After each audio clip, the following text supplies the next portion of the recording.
Big thanks to these Patreon supporters for supporting the ESO University website and our Discord partnered server.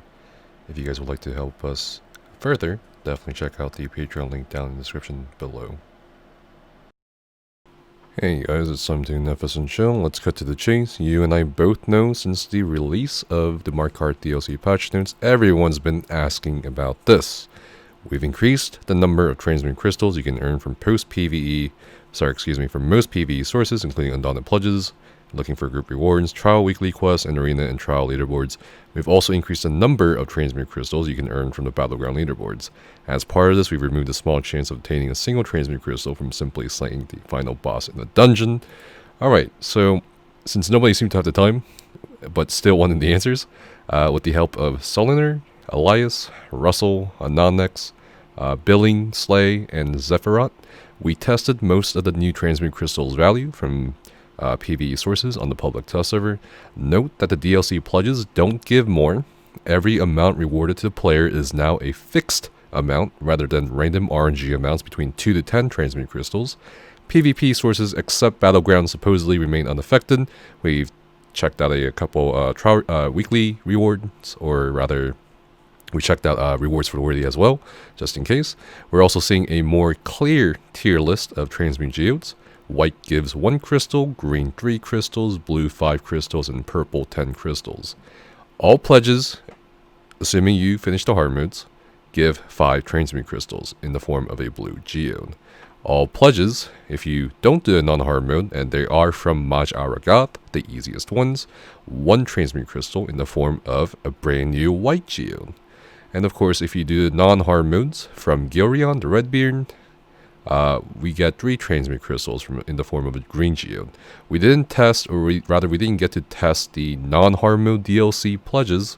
We're going to assume it's probably green geode because there's no tier between green and blue. So we'll see about that once more people test it, once Mark Card hits live. Random, normal, and veteran dungeons. 10 Transmute crystals guaranteed in the form of a purple geode. Yep, you heard that right. Random, normal, veteran after the first ones, assuming you stay on the same character, is going to be 1 Transmute crystal per run in the form of a white geode. Normal trial coffers, or it doesn't really matter if you get the coffer in normal or veteran, it seems, 5 Transmute crystals. Weekly trial reward mails, 10 Transmute crystals in the form of a purple geode. And Valishran Hollow, along with Black Rose Prison on Vet, gives 5 Transmute crystals. And Maelstrom Arena on Veteran, as I've tested on the PTS, still gives 4 Transmute crystals. Normal arenas, unknown. Daily, we also did test various daily overland quests, like Undaunted, Clockwork City, whatever, and they give no crystals. So, basically, as we can see here, we do see an increase from 5 to 10 crystals from a weekly leaderboard score for trials. However, the amount given during normal trial coffer plus the disproportionate reward versus time investment in trials is, quite a huge, massive disappointment to me personally. I can't really sugarcoat it.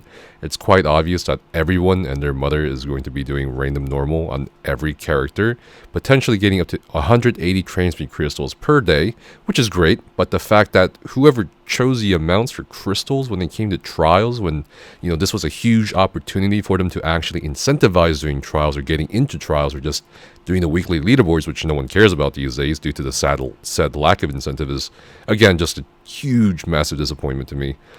10 crystals is okay for the weekly leaderboard, I guess, in correspondence with the weekly Transmute reward from its 7-day campaign in PvP, which we don't have anymore. But I was hoping for at least 15 to 20 Transmute crystals to spur up more interest in PvE endgame. For the trial coffer amount, this simply does not make sense to me. 5 crystals when you compare to the amount you can get from random normal dungeons or the solo instances. All I'm going to say is that there's 3 possibilities when it comes to the very, very feeble rewards for trials on the public test server. Number 1, there was a massive oversight regarding the amount of Transmute crystals one can get from organizing, rostering, and successfully clearing, mind you, a normal or veteran trial. Number 2, whoever thought the amounts were okay for trials in comparison in dungeons just has absolutely no clue regarding effort versus reward when it comes to trials. Like, For Tier 1 PvP, for example, you can go by yourself or in a group anytime. For trial leaderboards, you need to actually organize and take some effort. Or, number 3, they just don't give a damn about trials, the incentivizing of the content, or are blind to the opportunity they could offer players who already are doing the content and to players who just simply don't have an interest in the content because there is no incentive. I really hope it was number 1 or number 2 because, again, the amounts to me was just a massive disappointment for the trials, and this is a sentiment that was echoed by the other players who came along with me to the public test server to test these values out, to test these rewards out, and I really hope ZeniMax Online Studios, or whoever determines these amounts, considers adding more transmutes to trials. I think it's just common sense at this point. Let me know what you guys think down in the comments below, and thanks for watching, stay safe, and have fun.